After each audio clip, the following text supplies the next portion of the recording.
10 जनवरी 1949। दोस्तों इस डेट को याद रखिएगा क्योंकि इसी दिन एक शख्स का जन्म होता है जो आगे चल के मॉडर्न पोर्नोग्राफी में पहली एडल्ट एक्ट्रेस बनती हैं, बट अपनी मर्जी से नहीं, किसी और के, जिसकी स्टोरी आपको वीडियो में आगे पता चलेगा। वैसे तो दुनिया में शायद ही कोई ऐसा इंसान हो जिसने अब तक पॉर्न न देखा हो।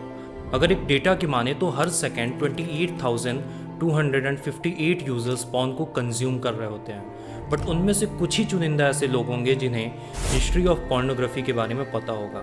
और अगर आपको उनमें से एक बनना है तो आप इस वीडियो को एंड तक ज़रूर देखें। ह्यूमन हमेशा से ही सेक्स को लेके बहुत ही ओपन एंड प्रोएक्टिव रहे हैं, और इसका एग्जाम्पल आपको भारत के कुछ मंदिरों में, रोमन्स के कुछ पिक्चर्स में और जर्मन के ड्राइंग रूम में देखने को ज़रूर मिल जाएगा। इन सब की शुरुआत करीबन 26,000 साल पहले बने एक मूर्ति से होती है जिसका नाम द वीनस ऑफ विलेंडोर्फ रखा गया।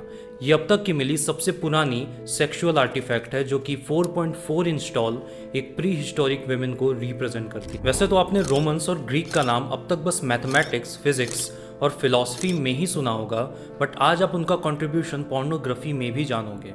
रोमन्स और ग्रीक ने कई तरह के स्कल्पचर्स और पेंटिंग बनाए हैं जिनमें उन्होंने सेक्स को अच्छे तरह से दर्शाया है, which includes oral sex, male grouping, orgies and much मोर।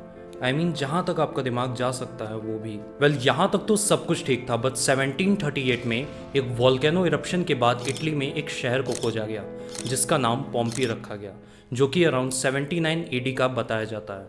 और वहाँ पर जो देखने को मिलता है वो आपको रोमन्स के डीप और डार्क सीक्रेट के बारे में बताएगा।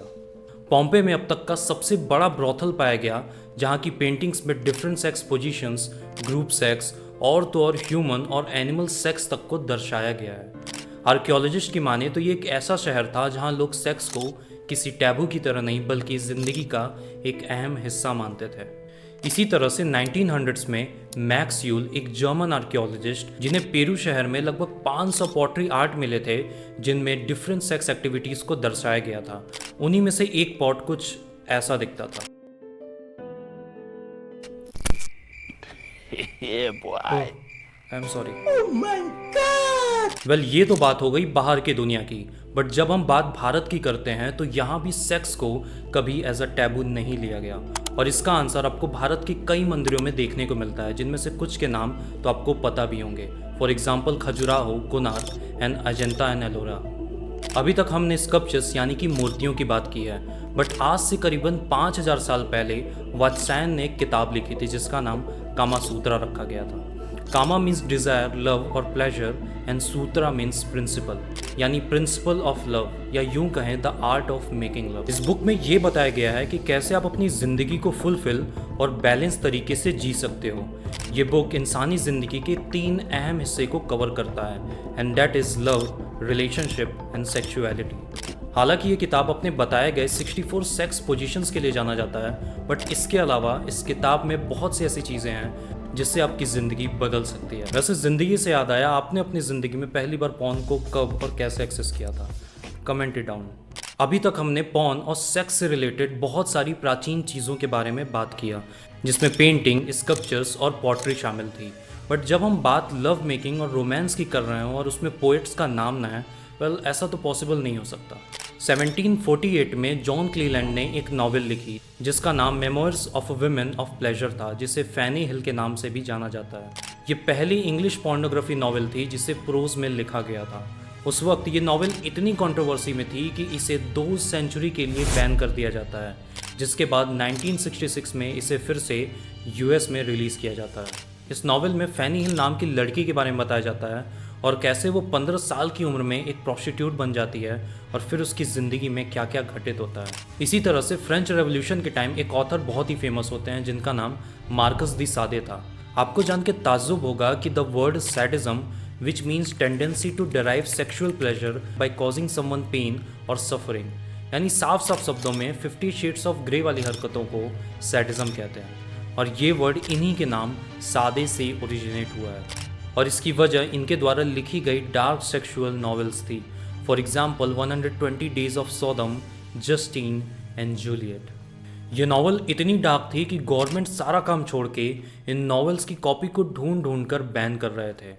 आई नो आप यही सोच रहे होगे कि इन नॉवेल्स में ऐसा भी क्या था कि लोग इन्हें पॉर्न की कैटेगरी में डाल रहे हैं, क्योंकि देखा जाए तो जब भी हम पॉर्न की बात करते हैं तो हमारे दिमाग में एक विविड सेक्सुअल इमेज या वीडियो क्रिएट होता है, ना कि कोई राइटिंग। ऐसा ही कुछ 19th सेंचुरी में लोग भी फील कर रहे थे। वो इन एरोटिक नॉवेल्स को पढ़ पढ़ के अब बोर हो चुके थे। They need something more realistic and erotic. यहीं से जन्म होता है पॉर्न के डिजिटल एरा का, जिसका एडवांस वर्जन आज आप अपने फ़ोन में एक्सेस करते हो। अराउंड 1839 में डेगेरोटाइप्स इमेज का इजाद होता है, जिसे फ्रेंच गवर्नमेंट कुछ ही टाइम में पब्लिक कर देती है। ये old form of photographic image था जिसे रॉयल फैमिली ही अफोर्ड कर पाती थी। बट गेस व्हाट, इसे आर्टिस्ट एंड फोटोग्राफर्स ने कैसे यूज़ किया होगा। 1846 में पहला पोर्नोग्राफिक डेगेरोटाइप इमेज को किन्सी यूनिवर्सिटी में दिखाया जाता है, जिसे देखने के बाद वहाँ के लोगों ने सेक्स को और रियल और विविड होता हुआ अपनी आंखों के सामने देखा। और फिर क्या था, इसके बाद मानो पोर्नोग्राफिक डेगेरोटाइप इमेज का बिजनेस शुरू हो गया। 1850 तक फोटोग्राफ्स, चाहे वो इमेच्योर हो या फिर expert, around 3 million porn copies हर साल बेच रहे थे। और डेगेरोटाइप इमेज कोई सस्ती फोटोग्राफ नहीं थी। उस एक इमेज की कॉस्ट अराउंड फ्रेंच वर्कर के एक हफ्ते की सैलरी के बराबर थी। इवन उस वक्त लोग कम पैसों में एक प्रोस्टिट्यूट हायर कर सकते थे in comparison to own a pornographic daguerreotype image. हालांकि वक्त के साथ इन इमेजेस का प्राइस भी गिरने लगा एंड अराउंड 1860s तक पेरिस में 600 शॉप्स खुल चुके थे जहां आपको पोर्नोग्राफिक डेगेरोटाइप इमेज मिल सकती थी। ये मार्केट उस वक्त इतना बड़ा हो चुका था कि उस वक्त के अराउंड 50% इमेजेस न्यूड्स होते थे। 1860s तक ये इमेजेस अपना यूनिकनेस ढूंढ चुकी थी। जो कस्टमर्स अब तक सेक्स के डिफरेंट फॉर्म्स को सिर्फ नॉवेल में पढ़ रहे थे, वो अब इन चीज़ों को एक फोटोग्राफ में उतरता हुआ देख सकते थे। ये एग्जैक्टली वही फीलिंग है जब आपने पहली बार अपनी लाइफ में पॉर्न को एक्सेस किया होगा। आई नो अब आप यही सोच रहे होगे कि कैसे ये फोटोग्राफ्स सिनेमा में कन्वर्ट हुआ। 1895 में पहला मोशन ग्राफिक्स यानी कि सिनेमा जैसी चीज़ इंसानों ने पहली बार देखी, जिसे लूमियर ब्रदर्स ने पेरिस में स्क्रीन किया था। एंड गेस व्हाट, ठीक एक साल बाद यानी कि 1896 में इसी मोशन ग्राफिक्स टेक्नोलॉजी का यूज़ करके पॉर्न को शोकेस किया गया। उस फिल्म का नाम ले कॉशर दे ले मैरी रखा गया, जिसमें एक कपल को सेक्स करते हुए दिखाया गया था। उसी साल थॉमस एडिसन ने भी अपना पहला कॉमर्शियल फिल्म निकाला, जिसमें 2 कपल्स को किस करते हुए पहली बार दिखाया गया था। इस मोशन ग्राफिक्स के बाद लोग अपने एरोटिक थॉट्स के और करीब पहुंच गए, जहां उनके थॉट्स को पर्दे पर उतारा गया, वो भी एक फिल्म की तरह जो अब तक सिर्फ उनके दिमाग में ही चल सकती थी। ये पोर्नोग्राफी इंडस्ट्री के लिए एक बहुत बड़ा जम था, जहां पहले वो नॉवेल से इमेजेस और अब इमेजेस से साइलेंट फिल्म तक आ चुके थे। इसी तरह से पॉर्न मूवीज़ का डिमांड भी बढ़ने लगा, जहां इसके show brothels, male locker room, military and even bachelor parties जैसी जगह पर यूज़ किया जाने लगा। बट तभी वो हुआ जो होना बहुत लाजमी था। Around next 50 years main stream cinema तो डेवलप हो गया, बट अपने ऑब्सीन नेचर की वजह से पॉर्न इंडस्ट्री अभी भी 8 मिलीमीटर लो क्वालिटी फिल्म पर ही रिलाई कर रही थी, वो भी जिसका सेलिंग अंडरग्राउंड हुआ करता था। इसी बीच इस इंडस्ट्री को कई तरह के बैन और रिलीजियस अथॉरिटीज़ द्वारा स्यू भी किया गया। तभी 1953 में ह्यू हेफनर को एक आइडिया आया और उन्होंने एक मैगजीन लॉन्च किया, जिसमें हॉट मॉडल्स को डिस्प्ले किया जाता था और उस मैगजीन का नाम प्लेबॉय रखा गया। हालांकि इन सब के बावजूद भी पॉर्न यूएस में इस्टेब्लिश नहीं कर पा रहा था, क्योंकि उस वक्त के सुप्रीम कोर्ट ने पॉर्न से रिलेटेड कई चीज़ों को बैन करके रखा था। बट इन सब बैन का असर लेसे ब्राउन पर नहीं पड़ता है। लेसे एक एंटरप्रेन्योर था जिसने ठान रखा था कि वो पोर्नोग्राफी को अच्छे कलर्ड क्वालिटीज़ में ऑडियंस तक पहुंचा के रहेगा। लेसे ना सिर्फ पॉर्न की क्वालिटी को इंक्रीज करता है, बट उसके साथ साथ उसमें स्टोरी भी ऐड कर देता है, सो दैट वो ऑडियंस को और रियल लग सके। लेसे के पॉर्न कलेक्शंस में historical drama, spy thriller, island adventure जैसी पॉर्न कैटेगरी शामिल थी। इस बीच लेसे को कई बार स्यू किया जाता है, बट वो रुकता नहीं है। अपने दोस्त के साथ मिलकर 1978 में वो द पीप्स बूथ शो को यूएसए और कनाडा में खोलता है।